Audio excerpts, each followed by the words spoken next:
He looked at me with that same quiet guilt in his eyes, the one that used to make me forgive everything. But this time, I didn't flinch. His lips trembled when he saw the ring on my finger, the one that wasn't his. I didn't say a word. I just smiled. After all, he once told me she needed him more than I did. Maybe he was right, because now, I didn't need him at all. The night he said it, the world seemed to stop breathing. I remember the soft hum of the ceiling fan, the way his hands wouldn't stay still, the heavy silence that pressed against my chest. He stood in front of me, his face pale but his voice steady, like someone who had already rehearsed every word. "She needs me more than you do, Sarah," he said, as if that sentence alone could justify breaking my heart. I wanted to ask him if I ever mattered, if the nights we spent dreaming about a future together had been just temporary illusions. But my throat closed up, and all that came out was a quiet, "Oh." He looked relieved, maybe expecting tears or anger. But I was too numb to react. It was strange, how pain can be so sharp that it feels almost cold. "She's going through a lot," he continued, as if I cared to hear her story. She needs someone who can be there for her right now. "And I don't?" I asked softly. He froze. He didn't have an answer because deep down, he knew I'd always been there for him. I had stood by him when he lost his job, when he doubted himself, when life seemed cruel. I had been his constant, the quiet presence that steadied him. But I wasn't exciting anymore, wasn't new or fragile. I was strong, and maybe that made me dispensable. "I understand," I said finally. My voice didn't shake, though my heart did. His eyes flickered with surprise. He expected me to beg, to cry, to make it harder for him to leave. But I just stood up, walked to the window, and looked out at the city lights. "If she needs you more, then go," I whispered. He hesitated for a moment, maybe realizing that something in me had shifted permanently. Then he picked up his jacket, mumbled something about being sorry, and left. The sound of the door clicking shut was the loudest thing I'd ever heard. When he was gone, I stood there for a long time, staring at the space he used to fill. My chest felt heavy, but the tears wouldn't come. Not yet. I walked to the kitchen, poured myself a glass of water, and sat in silence. I thought about the woman he chose, the one who needed him more. Did she know he was breaking someone else to fix her? I didn't sleep that night. I sat by the window until dawn, watching the city wake up while my world quietly collapsed. When the first rays of sunlight touched my face, I made a promise to myself, I wouldn't chase someone who chose to walk away. The days that followed were quiet and strange. Every morning, I woke up expecting his text, his voice, something. But there was nothing. The apartment felt too big, too empty. His toothbrush still sat by the sink, his favorite coffee mug on the counter. I wanted to throw them away, but I didn't. Not yet. Instead, I tried to fill the silence. I went back to painting, something I hadn't done in years. My first canvas was a mess of colors, anger, grief, confusion, all blended into something strangely beautiful. It became a reflection of my heart, broken, but still beating. I started walking in the park every evening, breathing in the crisp air, trying to remember who I was before him. Some days I smiled at strangers, other days I just stared at the sky and wondered how love could change so quickly. Then one morning, while volunteering at a local charity event, I met Daniel. He wasn't the kind of man who demanded attention. He was quiet, calm, and had a kindness that didn't need to be announced. We were both setting up tables when he noticed I was struggling with a box. "Here, let me help," he said, smiling gently. His eyes were kind, not the kind that tried to look into your soul, but the kind that made you feel safe in your own skin. Over the next few weeks, we kept running into each other. Sometimes it was at the coffee shop, sometimes at the park. He never pried into my past, never asked why I seemed guarded. He just talked. About books, about music, about life. His presence was like a soft breeze, never forceful, but always there. One evening, as we sat on a park bench watching the sunset, he asked, "Do you ever wonder why some people walk away from good love?" I looked at him, startled. It was as if he'd read my thoughts. "Maybe because they don't know it's good until it's gone," I replied quietly. He smiled, a sad kind of smile. "Then I hope you find someone who knows." For the first time in months, my heart didn't hurt when I smiled back. Days turned into weeks, and our friendship deepened. He made me laugh again.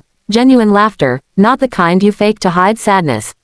One rainy afternoon, we found ourselves stuck under the same umbrella, and for a moment, the world felt lighter. But I was cautious. Love had betrayed me once, and I wasn't sure I was ready to let it in again. Daniel seemed to understand that without me ever saying it. He never pushed, never asked for more than I could give.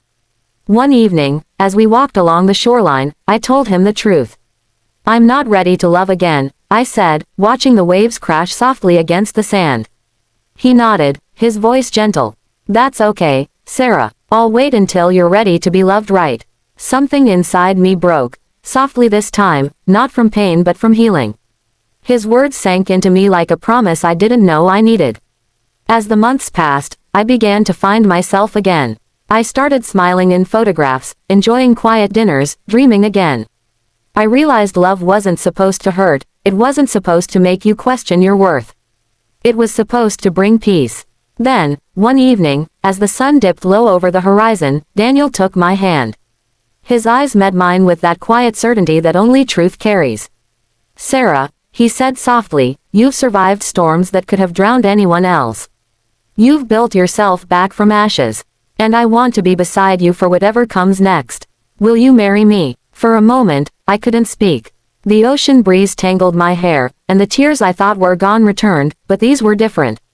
They weren't for loss, they were for gratitude, for peace, for second chances. I nodded, unable to hold back the smile that rose from deep within. "Yes," I whispered. The ring he slid onto my finger wasn't grand or expensive. It was simple, silver, with a small diamond that caught the light just enough to sparkle. But to me, it felt like a crown. Not because of what it cost, but because of what it meant. It wasn't a symbol of possession, it was a symbol of peace, of being chosen not out of pity, but love. And just when I thought my past had finally been buried, life decided to test me once more. Because the man who once told me she needed him more than I did was about to come back, and this time, he'd see what it truly means to lose someone who learned how to live without him. It happened on a Sunday afternoon. The kind of day that felt too peaceful to carry old ghosts. Daniel and I had gone out for coffee, our laughter echoing down the quiet street. It was a beautiful kind of ordinary, something I had once believed I'd never have again. My hand rested comfortably in his, our fingers intertwined, and for the first time in a long time, I felt safe. Whole. Then I saw him, Mark, standing across the street, holding a paper bag of groceries, wearing the same familiar jacket I'd bought him 2 birthdays ago. He looked different, tired, and shaven, older somehow. Our eyes met before either of us could look away, and just like that, the air between us shifted. For a second, neither of us moved. It was as if time had decided to stop, just long enough for me to see what remained of the man who once shattered me. I didn't feel anger. I didn't feel love. What I felt was something else entirely, closure, maybe. The kind that comes quietly, not with fire but with calm. He hesitated before crossing the street, glancing between me and Daniel. I saw the confusion flicker in his eyes, the questions forming behind them. When he finally stood in front of me, I noticed how his smile faltered. "Sarah," he said, almost whispering my name, like it was fragile. "Hi, Mark," I replied softly. My voice didn't tremble. I didn't owe him that power anymore. He looked at Daniel, then back at me, his gaze dropping to our joined hands. Then he saw it, the ring. His expression froze, the color drained from his face. His lips parted, but for a moment, no sound came out. "You're engaged," he finally managed to say.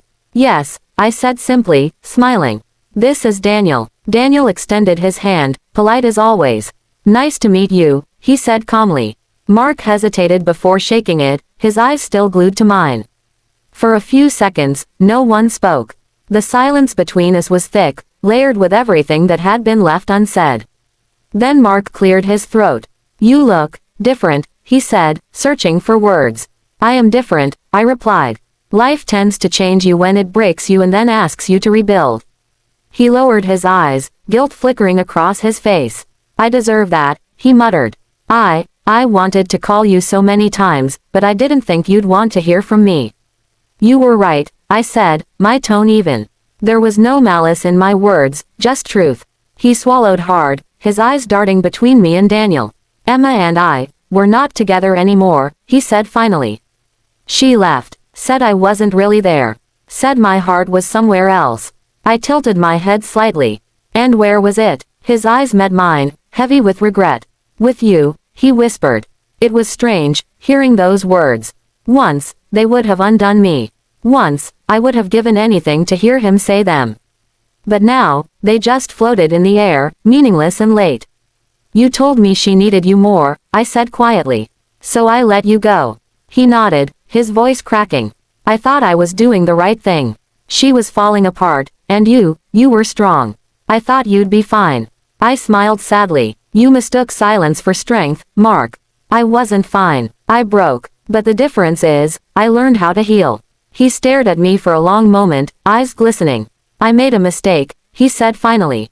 Maybe, I replied. But some mistakes are meant to stay that way. Daniel gently squeezed my hand, a silent reassurance. I looked up at him and smiled. That small gesture reminded me how far I'd come, from being someone's second choice to being someone's first piece. Mark's gaze followed the movement, and his voice lowered. You really love him, don't you? I do, I said without hesitation. Because he never made me feel like I had to compete for love. He exhaled, his shoulders sagging. The fight in him was gone, replaced by a quiet acceptance. I'm happy for you, he said, though his voice trembled. I hope you are, I replied. Because I am. The wind picked up slightly, tugging at my hair, carrying away the last remnants of what used to be.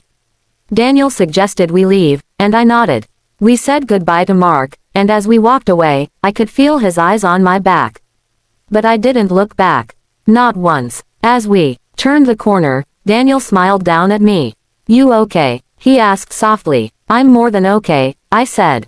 I think I finally closed a chapter I didn't know was still open. That evening, when I got home, I stood in front of the mirror and looked at the woman staring back. She wasn't the same girl who had begged for someone to stay.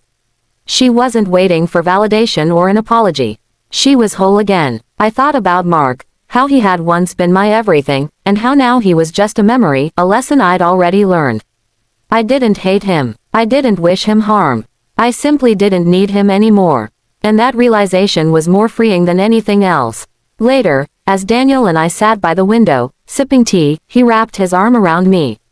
The city lights shimmered outside, and for a moment, I felt the universe breathe in sync with me.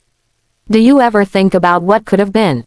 Daniel asked softly. I smiled. I used to. But not anymore. Because if things hadn't fallen apart, I never would have found you. He kissed my forehead gently. I'm glad you did. I leaned into him, closing my eyes, feeling the warmth of something real, something earned. And in that moment, I understood what love truly meant. It wasn't about saving someone. It wasn't about being needed.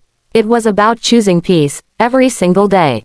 Outside, the city hummed with life, and I felt a strange kind of gratitude, for the heartbreak, for the loss, for every painful step that had led me here.